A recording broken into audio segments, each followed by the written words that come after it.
Starship Troopers Terran Command is a real-time strategy game set in the universe of the Starship Troopers films. In this video, we will take a look at how to play Peace of Mind, one of the available scenarios in the demo.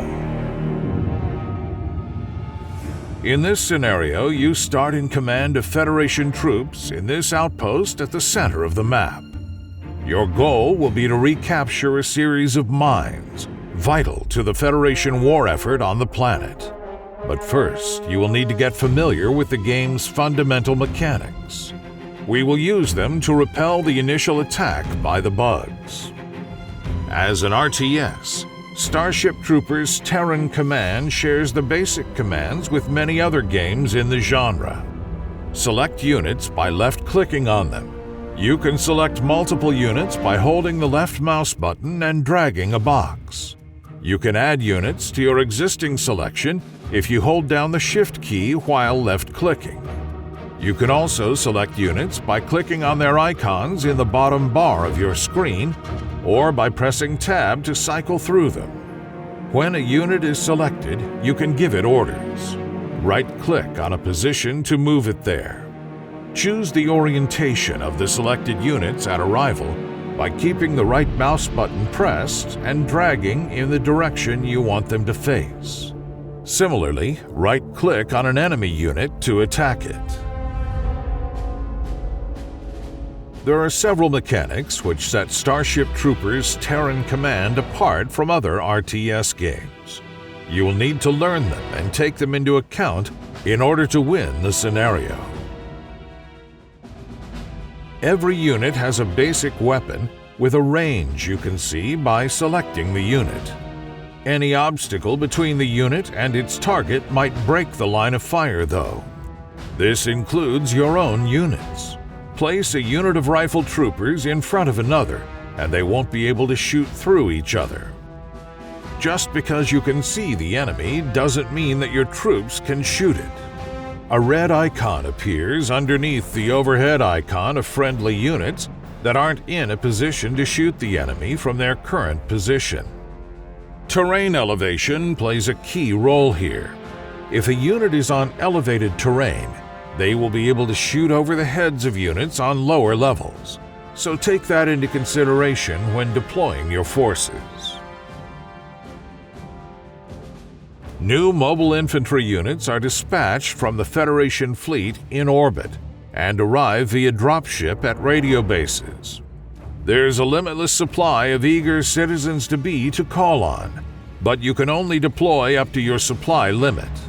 Gain supply by securing new bases and capturing supply drops.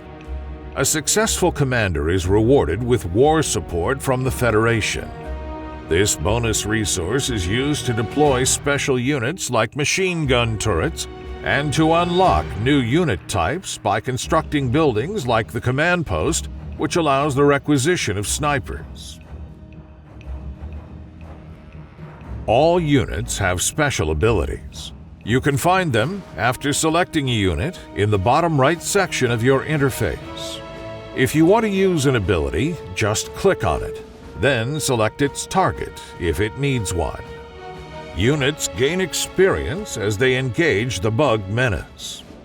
Each level earned will increase their effectiveness, and many are able to select a new special ability once they reach elite status.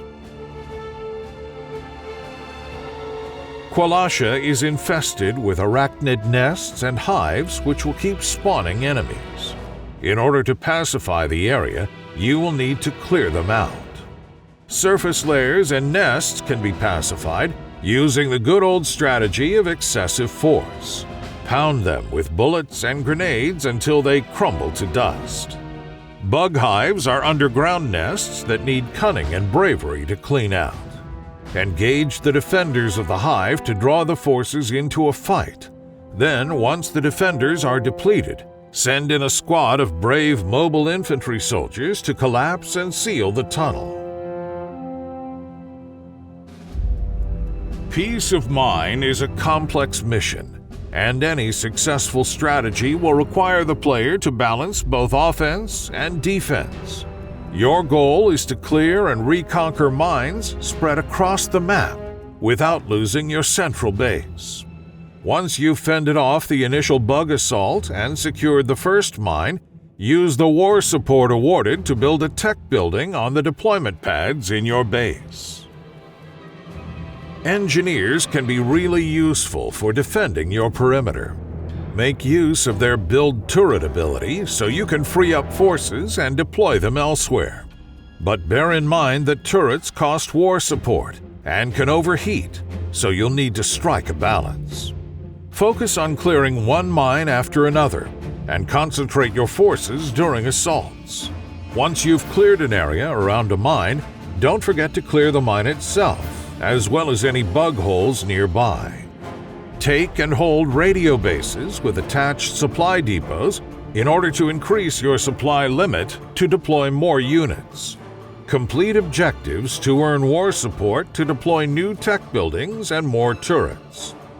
It is advisable to choose a variety of different unit types so that you'll be ready to face a multitude of different situations.